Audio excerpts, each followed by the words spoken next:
August 15 லீவை ஒட்டி ஒரு பாப்பாவை சின்ன ட்ரிப்பு மாதிரி கூட்டிகிட்டு போகலான்னு தான் பிளான் பண்ணியிருந்தோம். மலேசியா வழியாக பாலி போகலான்ட்டு தான் ஐடியா பண்ணியிருந்தோம். மலேசியாவில் ஒரு 12 ஹவர்ஸ் டைம் நம்மளுக்கு இருந்ததுனால மலேசியா முருகன் கோயிலுக்கு போகலான்ட்டு அங்கே தான் போயிருந்தோம்.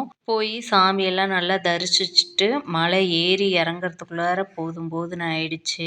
குகைக்குள்ளார முருகப்பெருமான் இருந்தார். அழகாக இருந்துச்சு பார்க்கவே. முருகப்பெருமானை பார்த்துட்டோங்கிற சந்தோஷத்தோட சாமியெல்லாம் கும்பிட்டுட்டு நம்ம தமிழ் பேசுகிறவங்க அங்கே முக்கால்வாசி பேர் இருக்காங்க. தமிழில் தான் பேசுகிறாங்க. அர்ச்சனை எல்லாம் பண்ணுறாங்க நம்ம கோயில் மாதிரியே. ஃபஸ்ட்டு எப்பயும் போல் முழுமுதற் கடவுள் விநாயகர் இருக்கார். அதுக்கப்புறம் முருகப்பெருமான் இருக்கார். 2 பேரையும் தரிசிச்சுட்டு விளக்கெல்லாம் சைடில் பொருத்தி வச்சுருக்காங்க. நம்ம ஊர் கோயில் மாதிரியே துண்ணூறுலாம் தர்றாங்க. நாங்கள் சாரி கட்டியிருக்கிறத பார்த்து சிலர் ஒரு ஸ்டில் எடுத்துக்கலான்னு சொல்லிட்டு ஃபோட்டோ எடுத்துக்கிட்டாங்க. சரின்னு அங்கேருந்து எல்லாத்தையும் முடிச்சுட்டு கீழே ஷாப்பில் இளநீ குடிச்சிட்டு இந்தியன் ரெஸ்டாரண்ட்டில் மதியம் லஞ்சை முடிச்சுட்டு கிளம்பிட்டோம்.